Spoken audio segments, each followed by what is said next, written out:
बिस्मिल्लाहिर्रहमानिर्रहीम। अस्सलामु अलैकुम वरहमतुल्लाहि वबरकातुहू। New project is a two wheel balancing robot. तो इसका ये मैंने स्ट्रक्चर तैयार किया हुआ है टू व्हील बैलेंसिंग रोबोट का। इसमें सबसे पहले 3 एक्रेलिक शीट्स यूज़ की हुई हैं, 3 एक्रेलिक शीट्स और 3 इंच बाई 6 इंच का डायमीटर किया है। तो उसके बाद जो मैंने बैटरियाँ यूज़ की हुई हैं 4.1 वोल्ट की एक बैटरी है और 2 एम्पेयर की, उन 3 को सीरीज़ में किया हुआ है। 12.3 वोल्ट बनते हैं। तो 2 एम्पेयर और 12.3 वोल्ट का मैंने बैटरी पैक बनाया हुआ है, ठीक है। और इसके बाद स्टेपर मोटर जो यूज़ की हुई है 1.8 डिग्री स्टेप और 12 वोल्ट और 2 एम्पेयर की, ठीक है। तो उसके बाद ये मेरा इसकी सर्किट डायग्राम है। तो इसमें सबसे पहले जो बैटरी सीरीज़ में की हुई है 4.1 तो 12.3 वोल्टेज बनते हैं और 2 एम्पेयर बनते हैं, ठीक है। उसके बाद एक स्विच लगाया हुआ है ऑन ऑफ के लिए। उसके बाद ये मेरा सर्किट है जो मैंने ये वेरेबल पे बनाया हुआ है, ठीक है। तो इसमें एक आर्डिनो, सबसे पहले माइक्रो कंट्रोलर जो यूज़ किया हुआ है आर्डिनो नैनो यूज़ किया हुआ है। उसके बाद एक जायरो सेंसर यूज़ किया हुआ है MPU 6050 जो इसकी एनालॉग 4 और 5 के साथ अटैच है। और इसके बाद एक ब्लूटूथ मॉड्यूल लगाया हुआ है ये वाला। तो ब्लूटूथ मॉड्यूल लगाया हुआ है HC05, तो ये वाला इस सॉकेट में लगा, ठीक है। और इसके बाद 2 मोटर ड्राइवर IC यूज़ किए हुए हैं, stepper motor driver IC use किए हुए हैं A4988। तो ये 2 मोटर ड्राइवर यूज़ किए हुए हैं। इसके बाद आगे आउटपुट जो है वो स्टेपर मोटर को चली जाती है। तो ये मैं अभी असेंबल कर देता हूँ आपके सामने ही। सबसे पहले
दोस्तों मेरा हार्डवेयर कंप्लीट हो चुका हुआ है।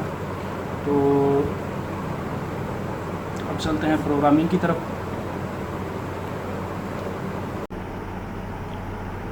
ये मेरा आर्डिनो का कोड है। इसमें सबसे पहले MPU की लाइब्रेरी इनिशियलाइज़ की हुई है, उसके बाद PID की लाइब्रेरी इनिशियलाइज़ की हुई है, उसके बाद एक पिन इनिशियलाइज़ की हुई है लो बैटरी की इंडिकेशन देने के लिए। उसके बाद लेफ़्ट वाले मोटर ड्राइवर की 2 पिन इनिशियलाइज़ की हुई हैं 2 और 3, और फिर राइट वाले मोटर की पिन इनिशियलाइज़ की 4 और 5, ठीक है। उसके बाद PID की वेरिएबल इनिशियलाइज़ की हुई हैं। उसके बाद मैक्सिमम स्पीड और मिनिमम स्पीड मैक्सिमम और मिनिमम स्टेप इनिशियलाइज़ की हुई हैं PID के। उसके बाद इसकी स्पीड डिफाइन की हुई है। उसके बाद नीचे ये सारी वेरिएबल्स हैं जो नीचे यूज़ हो रही हैं और उनकी जो जैसे जैसे नीचे यूज़ हो रही हैं ये बताता जाऊँगा।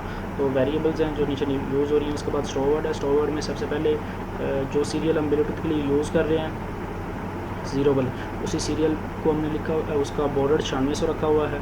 उसके बाद ये सारी पिनें आउटपुट मोड में इनिशियलाइज़ की हुई हैं। उसके बाद नीचे ये इनपुट और जो लाइब्रेरी इनिशियलाइज़ की हुई हैं लाइब्रेरी कॉल हो रही हैं। उसके बाद नीचे जाएंगे तो लूप के अंदर, तो लूप में सबसे पहले सीरियल पोर्ट यानी कि जो ब्लूटूथ से डाटा आ रहा है वो रीड हो रहा है। ब्लूटूथ से जो डाटा हम वहाँ से कमांडें भेजेंगे ब्लूटूथ से, तो वो रीड हो रही हैं। जो भी वो कमांड आएगी वो इस स्टेट की वेरिएबल की इक्वल होगी। और एक काउंटर इनिशियलाइज़ किया हुआ है, जब भी एक कमांड आएगी तो वो एक काउंटर को 0 कर देंगे, और साथ जैसे ही नीचे वो काउंटर प्लस होता जाएगा और 25 से ओवर जाएगा तो काउंटर प्लस होना बंद हो जाएगा और स्टेट की वेरिएबल इज इक्वल टू ए कर देगा, ठीक है। यानी कि हमारा रोबोट उस तरफ जाता ही ना रहे, क्योंकि अगर वो उस तरफ ही जाता जाएगा तो अनबैलेंसिंग ज़्यादा होगी। इस वजह से उसको 25 मिली सेकेंड डिले, मिली सेकेंड का ये टाइम नोट करो, तो मिली सेकेंड के बाद ये रोबोट को उस कंडीशन में नहीं जाने देता, यानी कि जितना वो उस तरफ चला जाता है उसके बाद 25 मिली सेकेंड के डिले के बाद वो स्टॉप कर देता है उस तरफ से। उसके बाद जो बैटरी की रीडिंग है तो ये एनालॉग 0 पिन रीड हो रही है बैटरी के लिए। उसके बाद उसका जो मैक्सिमम एडीसी की मैक्सिमम मिनिमम वैल्यू 0 होगी और मैक्सिमम वैल्यू 1023 होगी।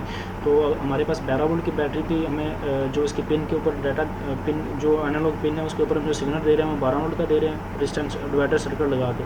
तो डिवाइडर सर्किट में हमने क्या रखा हुआ है कि अगर उसकी पिन अगर फुल हाई हो जाती है तो इसका मतलब ये है कि उसके ऊपर 12 वोल्ट आ गए हैं, और 12 वोल्ट कंडीशन के अंदर हमने इसकी जो वैल्यू एडीसी से रीड होती है उसको मैप कर लिया हुआ है। मैप करने के लिए क्या है कि उसका मैक्सिमम 0 मिनिमम 0 दे दिया हुआ है और मैक्सिमम 1250 दे दिया हुआ है। तो जब 1023 वैल्यू कंप्लीट होगी यहाँ पर उस टाइम ये वैल्यू होगी 1250, ठीक है। तो नीचे जो हम यूज़ कर रहे हैं वार्निंग बैटरी, यानी कि सब अगर वार्निंग बैटरी 10 वोल्ट और 10 वोल्ट से 11 वोल्ट से ड्रॉप होगी तो इसने वार्निंग बैटरी का मैसेज देना शुरू हो जाना है।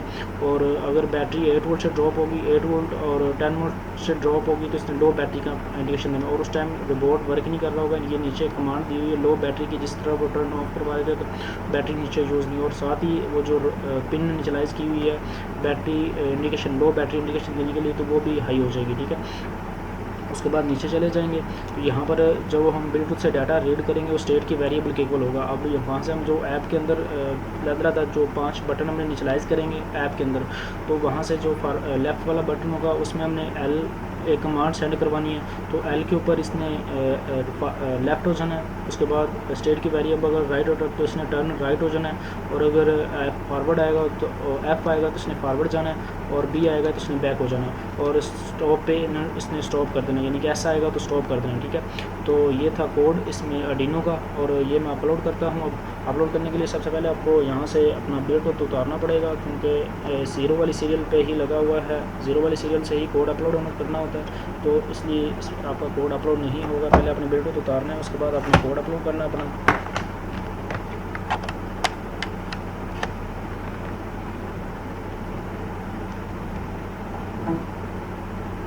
ठीक है, तो यहाँ पर आपने जाना है टूल्स के अंदर। टूल्स में जाने के बाद आपने अपना आर्डिनो सेलेक्ट करना है, आर्डिनो नैनो, ठीक है। मैंने नैनो यूज़ किया हुआ, आपने जो यूज़ किया होगा वो आपने सेलेक्ट करना है, ठीक है। उसके बाद आगे जाएंगे तो आपने कॉम्पोर्ट सेलेक्ट करनी है। कॉम्पोर्ट मेरी 5 वाली थी तो मैंने सेलेक्ट की हुई है। उसके बाद कोड अपलोड कर देना है, यहाँ से प्रेस करेंगे कोड अपलोड होना शुरू हो जाएगा। अब जैसे ही यहाँ पर लिखा हुआ आ जाएगा अपलोडिंग डन, तो आपने उतार लेना है, और उसके बाद जो भी यानी कि ऐप डेवलप करेंगे उस ऐप के मुताबिक इसको कंट्रोल करना है। तो अभी कोड अपलोड हो जाता है, उसके बाद आपको बाकी ऐप का भी ओवरव्यू दे देता हूँ।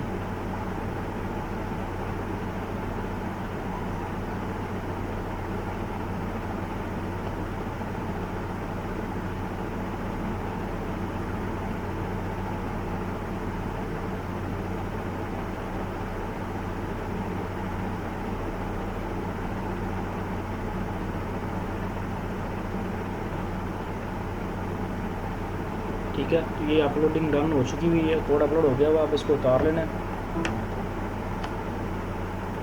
उतारने के बाद अपनी ब्लूटूथ अपने उसी तरह ही लगा देना है दोबारा।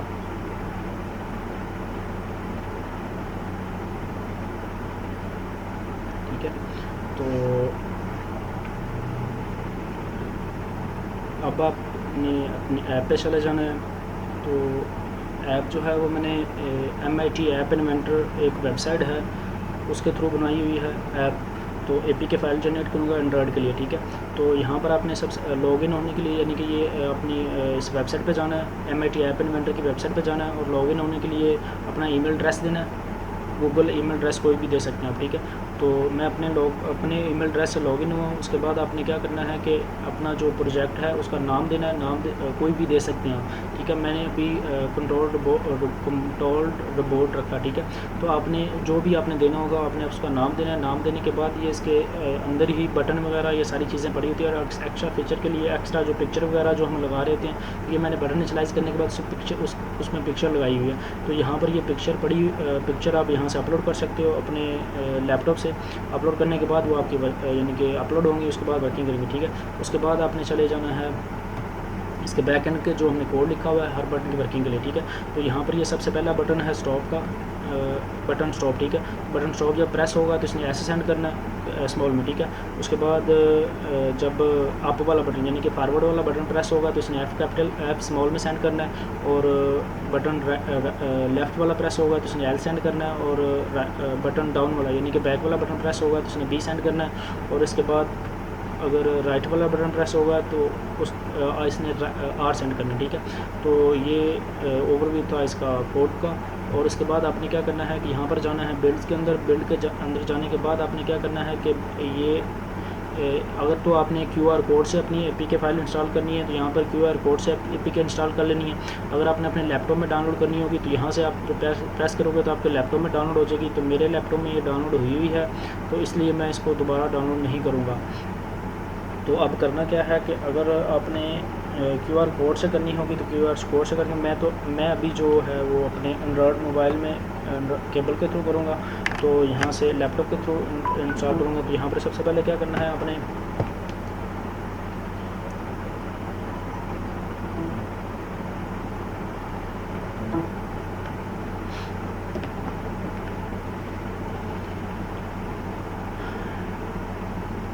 ठीक है। तो ये मेरी अभी काफ़ी हो चुकी हुई है। अब मैं आ जाता हूँ मोबाइल पे।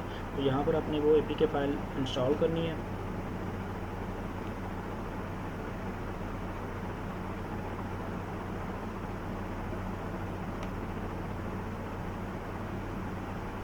तो ये मेरी APK फ़ाइल ये आ गई हुई है, ठीक है। तो अब मैं इसको इंस्टॉल करता हूँ। ये इंस्टॉल हो चुकी है। अब मैं इसको ओपन करता हूँ। ओपन करने के बाद ये इसका ओवरव्यू आ गया हुआ है, ठीक है।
ओके कर